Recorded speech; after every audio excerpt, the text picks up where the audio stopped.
Hi all of you, a very good evening and welcome to today's live session. So this is Gayatri here. As you all know, today's session we are starting the preparation for the IBPS PO examination that's coming up. Yes, the IBPO notification is out. I'm sure all of you are aware of that, and those of you who are planning to take up this examination, please start please start completing your application. I always say this, never wait for the last minute to fill in the application form. Keep everything ready beforehand and try to complete the application process. Now that it is open, please finish it as soon as possible. And as I always say, please take up the exams that are given to you. Very, very important. Practice is very, very important to crack such examinations. So do take up the papers that are given to you regularly and attend the live sessions regularly. Okay. So if you look at the pattern of IBPS PO examination, when it comes to quantitative and reasoning ability section, you have 35 questions from quants, 20 minutes to answer that. Similarly for reasoning also you have 35 questions, 20 minutes to answer that. So you have to be really fast with your calculation. And so what does that mean? You have to practice. Yes, you have to answer 35 questions in 20 minutes. Most of the time you might not be able to answer all the questions, but the key here is to choose the questions wisely. Choose the questions wisely and do the question with speed and accuracy. Okay. So on that note, let's start. So now all of you want to know what are the questions that I'm going to be discussing today. So what I've done is I've taken few questions that has been asked in the previous IBPS PO Prelims paper, that is the 2016 and the 2017 paper, and today we are going to be doing few questions from that. Okay, I'm going to be taking up questions asked in last year IBPS PO examination, prelims examination, that is the year 2017 and 2016. So now let's start. Let us look at the questions chosen for today's session. Let me share my screen. So this is the first question for today's session. This question was asked in the IBPS PO Prelims 2016 paper. So let's look at this question. Find the probability that a number from 1 to 300 is divisible by 3 or 7. Yes, so a lot of you are giving me the answer. Some of you are saying the answer is 2, some of you say it is 3, some of you say it is 5. So I'm getting different answers. So let me solve it for you. What is given here? Numbers between 1 to 300 that are divisible by 3 or 7. Okay. Now, how many multiples of 3 are there from 1 to 300? Multiples of 3 from 1 to 300, totally there are 100 multiples, correct? 100 into 3 is 300. So multiples of 3 till 300, I have 100 multiples of 3. Now, how many multiples of 7 do I have till 300? See, what is 42 into 7? 40 into 7, you know, is 280. 42 into 7 is going to be 294. So how many multiples of 7 do I have which are equal to or less than 300?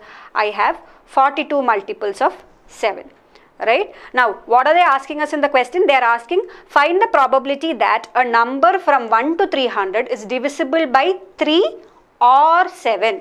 So, now this is the number of multiples of 3, this is the number of multiples of 7. So, from this I have to subtract the multiples of 3 and 7 because I just need the number of multiples of 3 or 7. Right, or the numbers which are divisible by either 3 or 7. So, how many numbers are divisible by both 3 and 7? That is the numbers which are divisible by 21, correct? All the numbers which are divisible by 21 are multiples of 3 and 7. Now, how many numbers will be there like that? See, you know 21 into 14, right? What is 21 into 14 again? 294. So you have 14 such numbers, right, which are divisible by 3 and 7. So I have to remove these 14 numbers. Okay. So what are the total multiples of 3 and 7 I have? I have 100 multiples of 3, 42 multiples of 7, and I have 14 numbers which are multiples of 3 and 7. So I have to subtract this 14 from this total. And that will be the number of multiples that I require. That is nothing but 100 plus 28, that is 128. So we will have 128 such numbers which are multiples of either 3 or 7. So what is the answer that you are looking at, or they are asking us the probability, right? Out of the total 300 numbers, 128 numbers are divisible by either 3 or 7. So the probability that we are looking at is nothing but 128 divided by 300, or that is equal to, in both of these 4 will go, right? So this will be 32 divided by 75. So the correct answer is option 2. 32 divided by 75. Clear? So I hope it is clear. See what did we do? How many multiples of 3 are there? You have totally 1 to 300, right? See, 100 into 3 is 300. So totally I have 100 multiples of 3 till when I consider till 1 to 300. Yes. Similarly, when I look at the multiples of 7, okay, I know 42 into 7 is 294. So I have 42 multiples of 7 till 300. Now I have to, now what is the total number of multiples of 3 and 7 that we have till 300? That is nothing but 100 plus 42, that is 142. Now in the question they are asking us, find the numbers which are divisible either by 3 or 7. So from this 142 numbers, I have to subtract the numbers which are divisible by 3 and 7. So how many such numbers will be there? Numbers which are multiples of 21 will be divisible by both 3 and 7. I just find that out, that is 14. So 142 minus 14, that is equal to 128. So the required probability is nothing but 128 divided by 300, that is 32 by 75. Clear? Next question. See in the question, take it as C withdrew his investment. Okay, now let me read the question for you. A, B and C started a business with their investments in the ratio 1:2:4. After the 6th month, A invested half the amount more as before and B invested the same amount as before while C withdrew his investment. Find the ratio of their profits at the end of the year. A lot of you are saying the answer is 5:12:8. Some of you say it is 5:12:10. Okay, let us start solving it.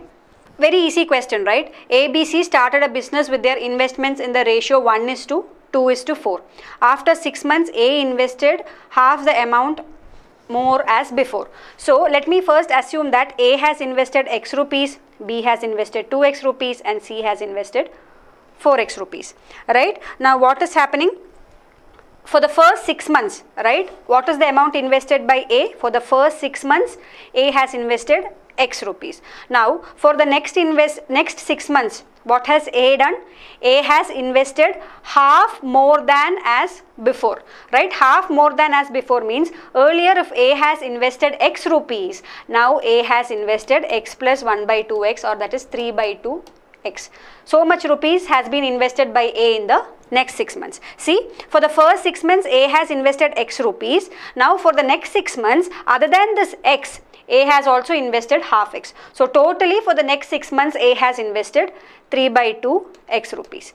Yes, so this is the product of investment into the period of investment for A. Now similarly, what is the product of investment and period of investment for B? See, what has B done? For the first 6 months, B has invested 2X rupees, right? And then for the next 6 months, what did B do? He invested the same amount as before. That means if B had invested 2X rupees for the first 6 months, for the next 6 months, he has invested 2X plus 2X or 4X rupees, right? For the next 6 months, B has invested 4X rupees. Now, coming to C, what did C do? C has invested 4X rupees for the first 6 months, and for the next 6 months he has withdrawn the complete amount. So for the next 6 months he has not invested anything. So why have I put ratios here? See, we know that when we are asked to find the ratio of profits between the partners in a business, what do? We take into consideration the amount that each person has invested into the period for which the investment has been done. We find that out and then we take the ratio of this, right? In this ratio only the profit will be split between them. So here what do you get? You have 6X plus, again this will be 3. So you have 6X plus 9X, right? That is 15X. 15X is 2. Here you will have 12 plus 20, that is 36X is to 24x. Or I can say that the profit will be split between them in the ratio 15 is to 36 is to 24. Or if you simplify this, what do we get? We get 5 is to 12 is to 8, which is option 3. Okay. Yes. See, these are very easy, no? Somebody is asking me from where have we taken these questions.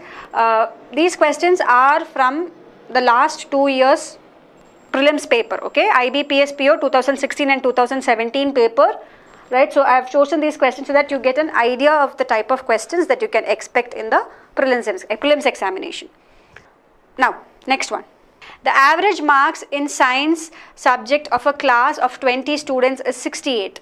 If the marks of 2 students were misread as 48 and 65 of the actual marks 72 and 61 respectively, then what would be the correct average? Now, when you have such questions, do not solve it in the normal method. It's going to be time consuming.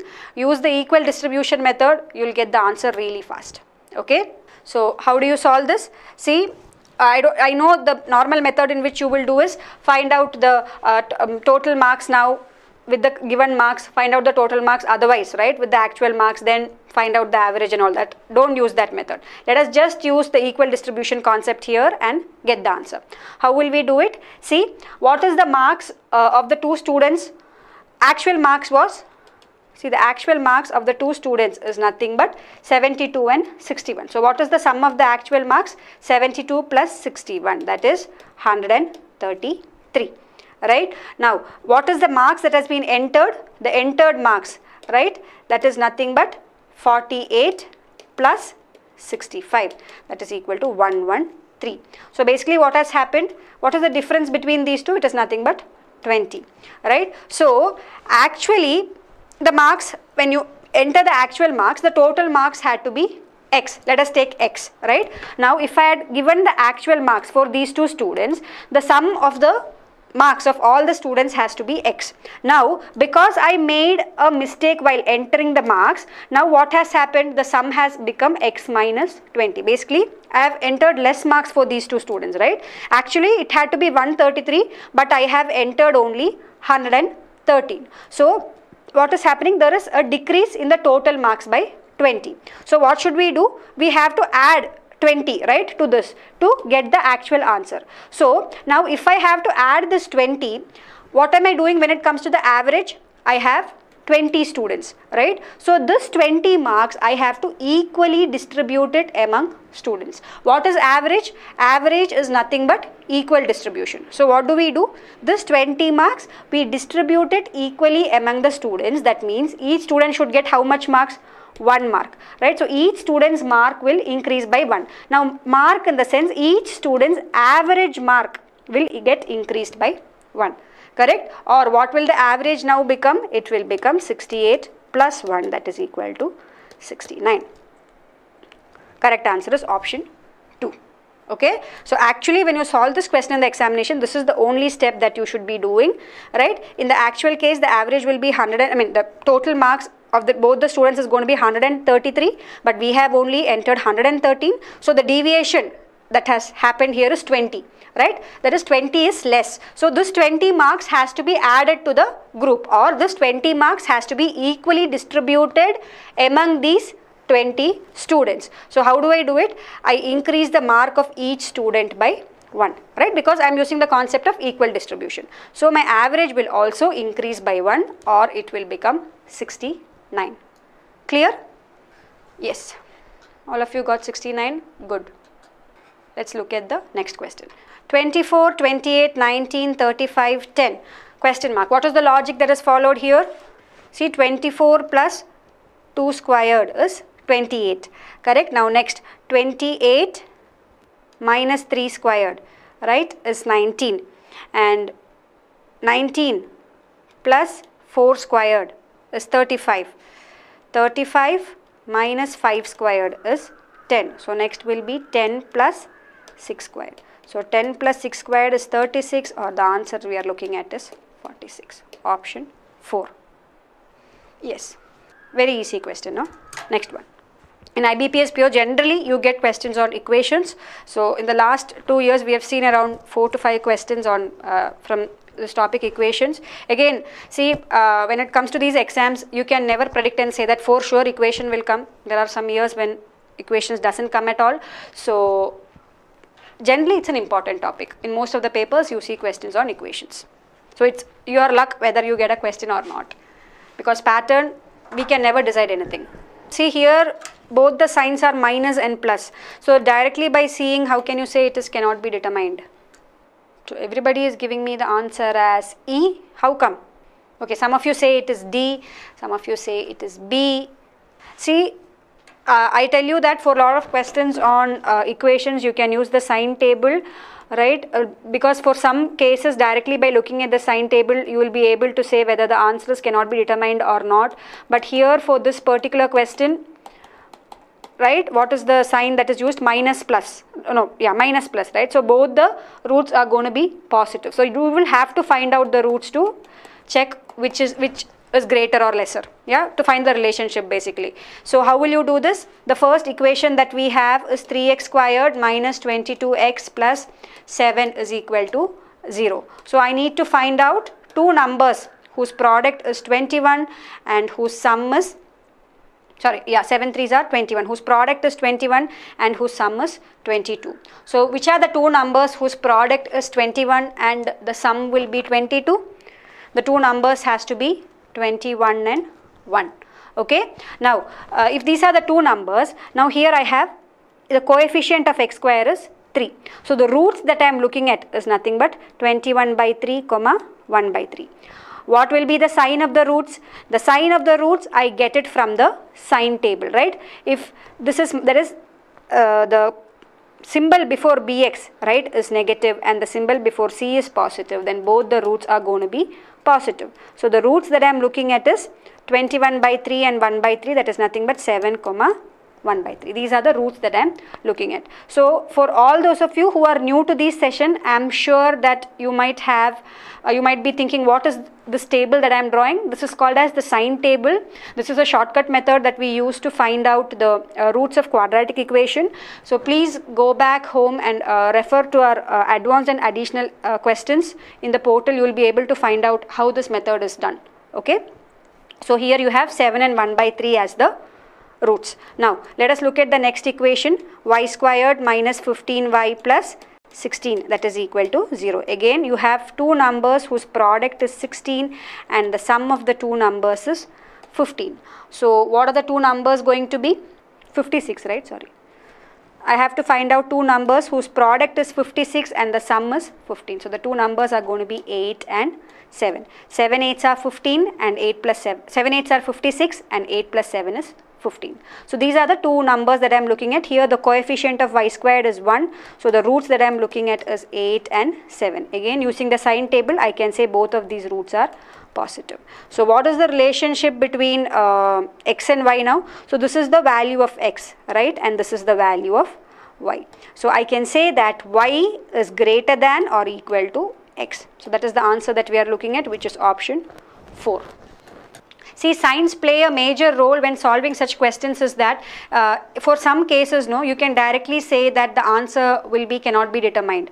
So that's why some of you gave me the answer in between suddenly as cannot be determined. Depending on the signs that come here for a few equations, you will be able to say just by looking at the question that the answer will be can't be determined. Let's say if you get this case, right, if you have an equation where the coefficient, if it is of this form ax squared plus bx plus c is equal to 0, you have an equation like this and you have an equation, let us say py squared minus qy plus r is equal to 0. Now when you find out the roots of these two equations, definitely the roots of this equation, both the roots are going to be negative, and definitely both the roots of this equation is going to be positive. So for sure I can say that y will be greater than x, right? So there will be some cases like this where you can directly say what the answer will be. That's what I was trying to say. Next one. Yes, now this is a very easy question. Again, this question was asked in which paper? 2016 prelims. Okay, this was also part of the 2016 prelims paper. These are all mark scoring questions. You should never leave such questions and you should see to it that you get them correct. Now what is here x? X minus root of 169 is equal to 0, or I can directly say x is equal to root of 169. What is root of 169? it is 13, right? Now next equation I have y squared is equal to 169 or y is equal to plus or minus 13. So here what is the answer that we get? We know for sure that x is greater than or equal to y. So this is your answer, that is option B. Root of 169 you know is 13, no? It can't change. It is positive always, right? Now y squared is equal to 169 means y is plus or minus 13. So y is either plus 13 or minus 13. So in this case, if I consider these two, right, I can say x is equal to y. If I consider these two, I can say x is greater than y. So my answer is x is greater than or equal to y. Yes, this is a very easy question. You should not be making mistake. See, if you make a mistake here, that means you are making a very silly mistake. It's a careless mistake. Okay. Next question. So the next question is on approximations. So how do you solve this? See, when you have questions on approximations, approximate to the closest value and find the answer faster, right? So you have 265 here. So 265 here, 39.95. You can take it as 40%, correct? Because you can approximate and get the answer. Now, if you have 40%, again, 40%, how can I write it? I can write it in terms of fractions as 2 by 5. See, when you have questions on simplifications or approximations, wherever percentages are involved, many times converting these percentages into fractions will help us solve the question faster. So here, this 40%, I am taking it as fraction 2 by 5. Now again, this 35.2, take it as 35%. Now here I have 178.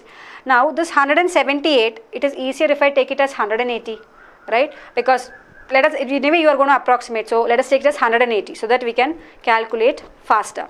Now again, what is 35% in terms of fractions? See, 35% is nothing but 35 by 100, correct? Or that is nothing but 7 by 20. So I am going to write this 35% as 7 by 20. So 7 by 20 into 180, that is equal to half, that is 50%, right, is nothing but half of some value x plus x by 100 into 80, right? They are saying, see, this question mark, I am going to take this as x. What is 50% in terms of fractions? Half. That's what I have written here. So here you have x by 100 of 80, or this is nothing but x into 80 by 100, right? Or this is 4 by 5. So now just simplify this. What will you get? Here you have 53, correct? 53 into 2, that is 106, plus again here you will have 180 divided by 20 is 9. So 7 9s are 63. That is equal to, here you have x into half plus 4 by 5. So what is half plus 4 by 5? Half plus 4 by 5 is nothing but 5 plus 8, that is 13 by 10, right? You can make this denominator common, make it as 10. So you will have 5 plus 8, that is 13. Or I can say 106 plus 63, that is 169 is equal to x into 13 by 10. Now you know 13 squared is 169. So if you cancel it out, you will get a 13 here, or I can say x is equal to 130. So the answer that we are looking at here is option 3, that is 130. Yes? See, depending on the options that is given, you can approximate the values in the question. Okay, if the options are too close, then it's very difficult for us to approximate. But if the options are fairly spaced far away from each other, then you can approximate and solve. So the answer for this is option 3, 130. So now this question was asked in the last year IBPS paper, IBPS 2017 paper.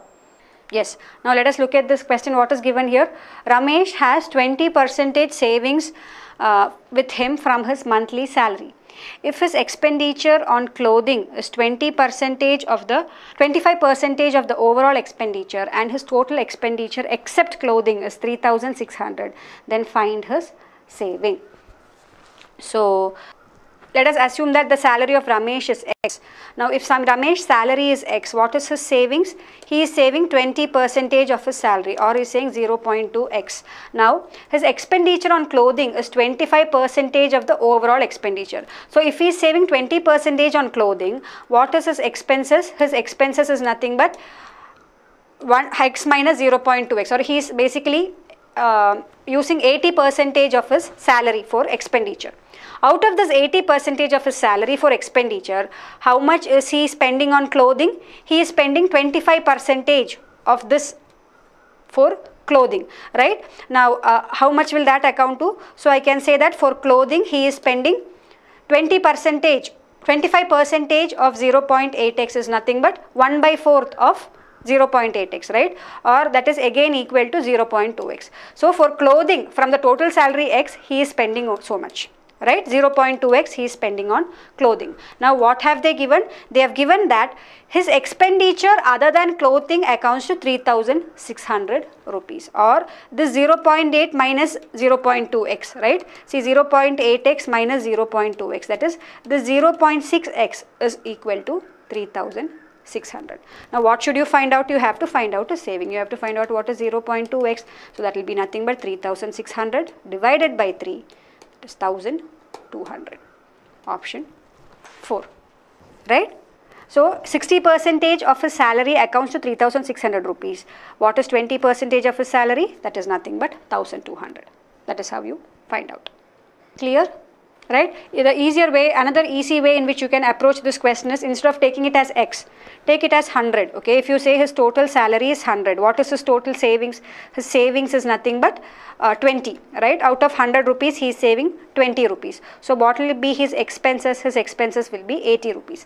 Out of this 80 rupees, what is he doing? He is spending 25% on clothing. That is, for clothing he is spending 25% of 80, that is 20 rupees. So, what is his remaining expenditure? His remaining expenditure is 60 rupees. Now, this 60 is accounting to 3,600. So, what does 20 account to? Same logic, right? You will get the same answer. See, now if you are using this method, okay, his total salary is x rupees. Out of this, he is saving 20% of x. So, what is 20% of x? 0.2x. Now, if he is saving so much from his salary, what is his expenses? His expenses is nothing but x minus 0.2x, that is 0.8x, or 80% of his salary is his expenses. Now, you needn't write all these steps in the examination, all you can do it in your mind, right? 20% I save means 80% I am giving as using as expenditure. So, directly you can say his expenditure is 80% of his salary. Out of this 80% of his expenses, 25% he is spending on clothing means 20% of his salary, right? That is, out of this 80%, 1/4 of that he is spending on clothing, or I can say 0.2x or 20% of his salary he is spending on clothing. So, what is the money that he is using for his remaining expenses? It is nothing but 0.8x minus 0.2x, that is 0.6x, or 60% of his salary. Now, I know 60% of his salary is 3,600. So, what is 20% of his salary? That is nothing but 3,600 into 20 by 60, or 3,600 by 3, directly you can say, right? That is 1,200. Yeah, it will be very easy if you do it with 100. This is a far more easier way to solve. Next. Again, a very easy question was asked in IBPS PO Prelims 2017. Such questions, if it comes in the examination, be happy and see to it that you get it correct. And you will be able to solve it just like that in less than 10 seconds. Now, a boat covers 18 kilometers downstream in 3 hours.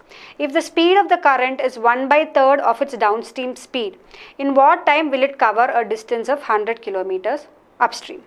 So, let us assume that the speed of the boat in still water, let that be u, and the speed of the current be v. Okay, what is given here? For traveling 18 kilometers downstream, right? Downstream means the speed will add, right? According to the concept of boats and streams, if we are traveling downstream, the net speed will be u plus v, that is the speed of the boat plus the speed of the current. So, 18 divided by u plus v, this is given as 3, or I can say u plus v, that is equal to 18 by 3, which is equal to 6. So, this is the speed downstream. Okay. Now, what have they given here? If the speed of the current is 1/3 of the downstream speed. So, 1/3 of the downstream speed means, what is the speed of the current? Speed of the current is nothing but 1/3 into 6, that is equal to 2 kilometers per hour. So, what is the speed of the boat? In still water, it is nothing but 6 minus 2, that is equal to 4 kilometers per hour. Now, what is the question? In what time will it cover a distance of 100 kilometers upstream? So if it is going upstream, the net speed is nothing but u minus v. So you have 100 u minus v, which is equal to 100 divided by 4 minus 2, that is 100 by 2, which is equal to 50 hours. So it will take 50 hours to go upstream, a distance of 100 kilometers. Next one. Now this question, fairly easy one. If you actually read this question, it's very easy, right? So sometimes we have this preconceived notion, if we see questions on mixtures or allegations, we suddenly get scared. So at times you can also get such easy questions. Okay, what is given here? A mixture of milk and water in a jar contains 28 liters of milk and 8 liters of water. X liters of milk and X liters of water are mixed to form a mixture. If 40% of the new mixture is 20 liters, then find the value of X. So earlier, how much milk, amount of mixture was there? Earlier 28 plus 8 or 36 liters of the mixture was there. Now I am adding X liters of milk and X liters of water to it. Now what are they saying? 40% of the new mixture is equal to 20 liters. So if 40% is equal to 20 liters, how much does 100% equal to, or what am I trying to find out? I am trying to find out totally how much mixture is there, right? That is nothing but 100 into 20 by 40 or 100 divided by 2, that is 50 liters. So totally there are 50 liters of mixture with me. Now out of this 50 liters, 40% means 20 liters, okay.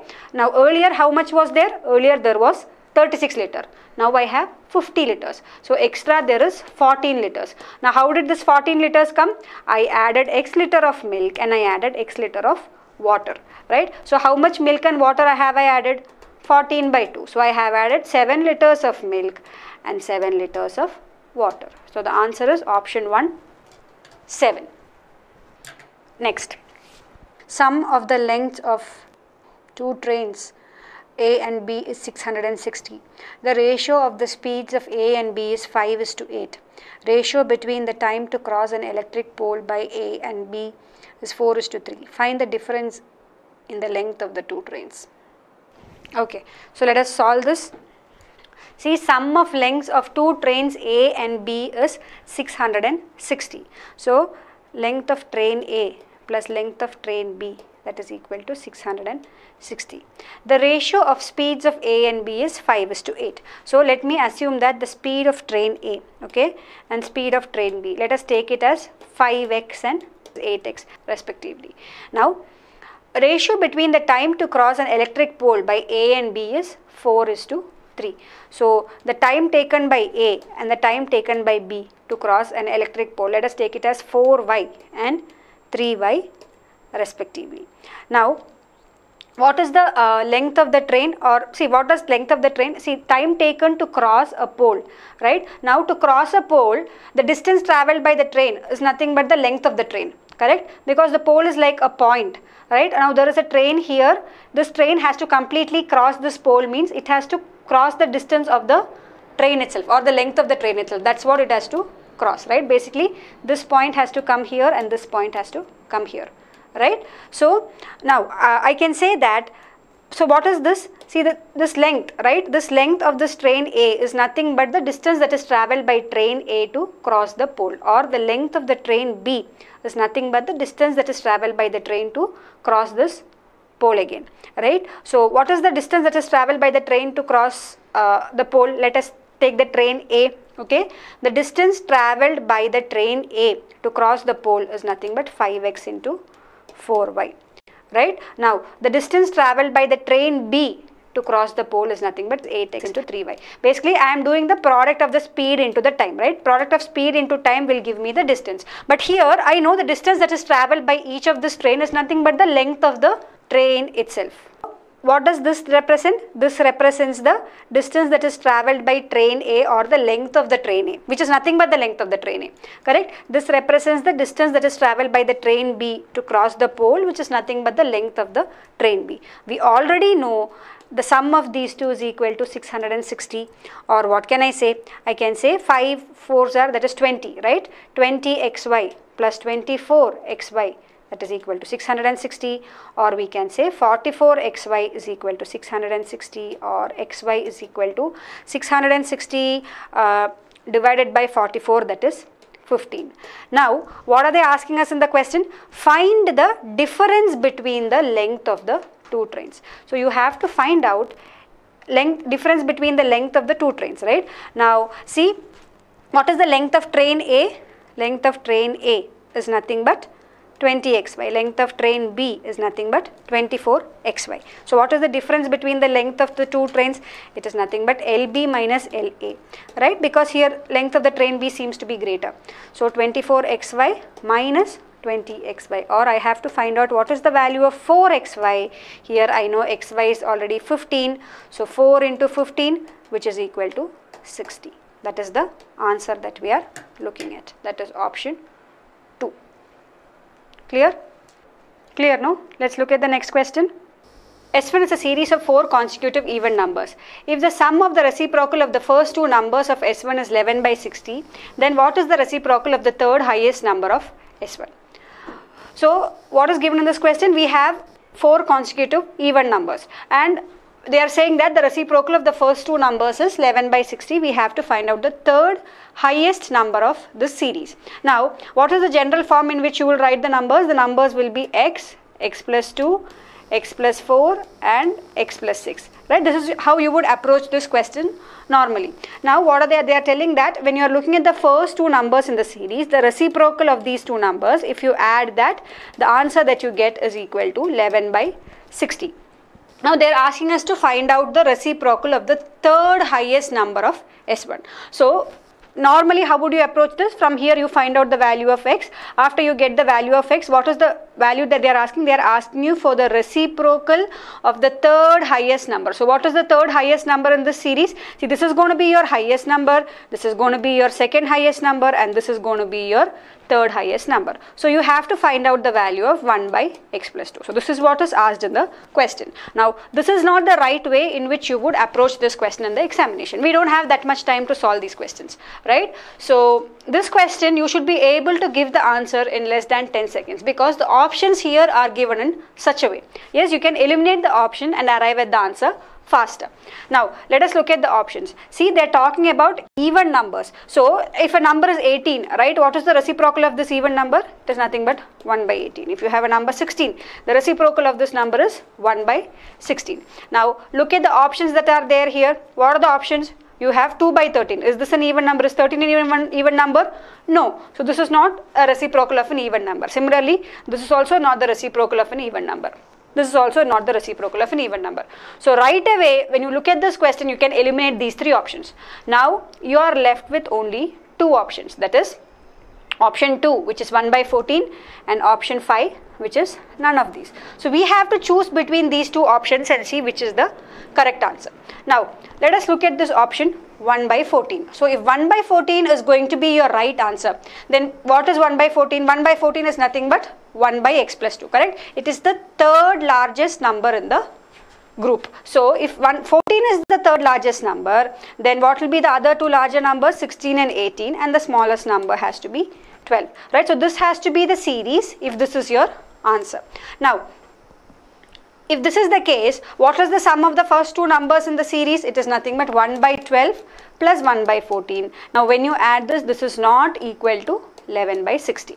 So, this option is also eliminated and your answer is going to be none of these. Okay. Now, actually, let us just think what would be the correct answer that will come here. See, assume if we had an option 1 by 12. Yes, if you had an option 1 by 12, then what will you get? You will get that 12 is the third largest number, then you will followed by 14 and 16, and the number before that is going to be 10. So, this is going to be the exact series that we are looking for. Okay. In this case, what would be your sum of the first 2 numbers in the series? It is nothing but 1 by 10 plus 1 by 12, which is equal to 11 by 60. So, this condition is also satisfied. So, this was the actual series that we were looking for, and 12 was the number that we are looking for. So, the actual answer that should have come in the option is 1 by 12. If 1 by 12 was there, then that would have been the correct answer. But this is not actually required to do it in the examination, right? In the examination, you just have to mark which is the correct answer, and we can move on to the next question. See, this question is a bit tricky here because they are first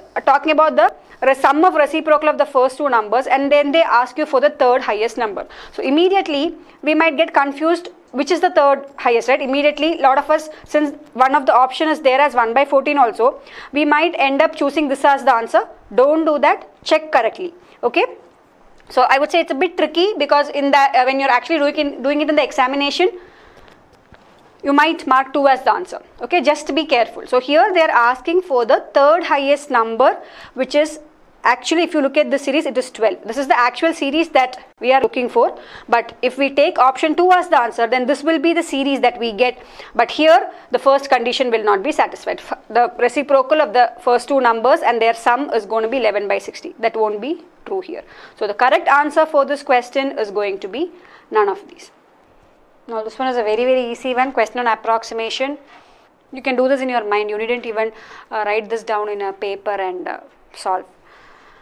See, 24.97% of 84.01. Take this as 25%, take this as 84 and take this as 7.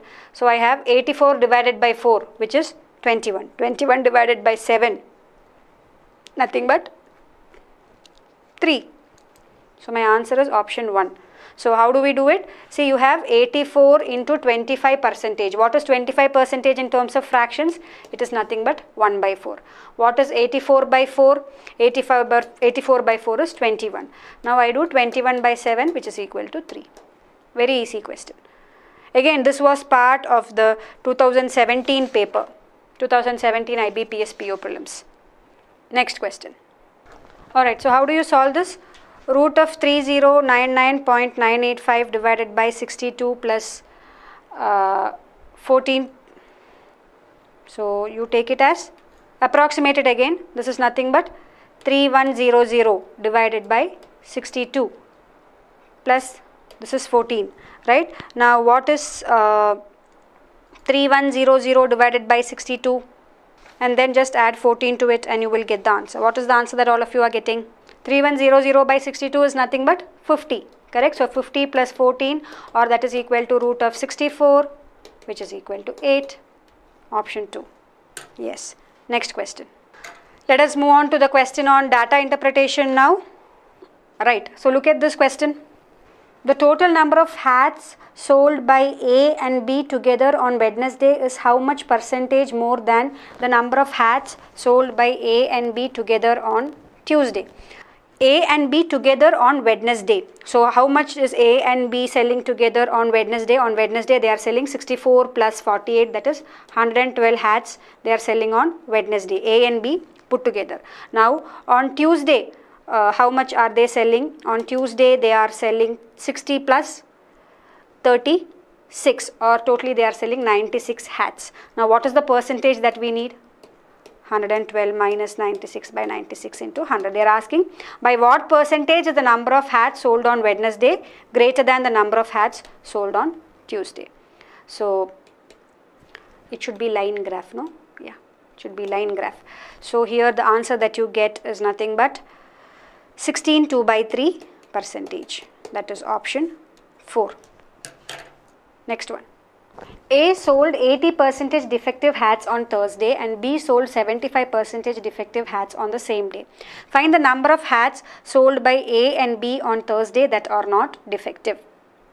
So on Thursday, A will sell 20% of good hats, right? B again will sell 25% of good hats.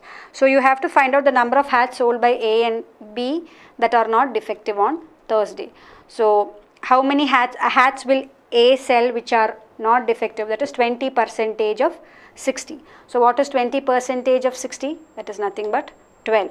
How many hats will B sell on Thursday which are not defective? Out of 52, B will sell 25% which are not defective. That is 52 divided by 4. That is 13 hats B will sell which are not defective. So put together 12 plus 13, that is equal to 25. Answer option 1. Next one. What is the difference between the number of hats sold on Monday and Wednesday by B to the number of hats sold on Friday by both A and B together? Again a very easy question. See, on Monday and Wednesday put together how many hats are sold? Monday and Wednesday by B. So you have B is here, Monday and Wednesday, you have 34 plus 48, right? Monday and Wednesday B will sell 34 plus 48, that is 82 hats. Then if you look at A, the number of hats sold on Friday by both A and B put together. So A and B on Friday. How much is that on Friday? They'll sell 40 plus 56, that is 96. Now what are they asking? Difference. Very easy. What is the difference here? Difference is nothing but 96 minus 82, that is 14. So the correct answer is option 3. Very easy question, no? Next one. Find the number of hats sold on Saturday by A and B together if the number of hats sold on Saturday is 7% more than the hats sold on Thursday by A and B together. See Murali, the thing is, no, in PO papers will be some questions which will be easy. You will also have difficult ones. So this particular set is also from a PO paper. You can believe that. Yes, you can. If you have so much doubt, just Google and see, no, where these questions are taken from. They do ask some easy questions also. They can't ask all tough questions, no. There will be some mark scoring questions also, some difficult ones also. And again, this is for prelims. For mains, the difficulty level will be higher. Find the number of hats sold on Saturday. Yes, if the number of hats sold on Saturday is 7% more than the hats sold on Thursday by A and B together. So on Thursday, how much is A and B selling? A and B are selling 60 plus 52. That is 112 hats are being sold by A and B on Thursday. Now on Saturday, they are selling 7% more than this, right? Now what is 7% of 112? See, what is 1% of 112? 1% of 112 is 1.12, right? So 7% of 112 is nothing but 7 point, you will have some value, right? 7 point some value. Now, you needn't even calculate the exact value. So, what will be the number of hats that will be sold on Saturday? It will be nothing but 112 plus 7 point this value. So, that is nothing but 119 point some value, or approximately 120. Directly, you can take that as the answer. Yes, 120 will be your answer. So if you find out the exact value, right, see 7% of 112, the exact value I think comes around 7.84. So you will have 112 plus 7.84, which is equal to 120 approximately. Okay, by looking at the options, see you have only 118 here. If you had an option like 119, then we might be confused, right? Or again something like 121, that is not there here. So directly you can approximate and get the answer. So with this, we are coming to an end of the questions chosen for the session. Great. So I will see you in the next session, and this is Gayatri signing off. Till then, take care. Good night.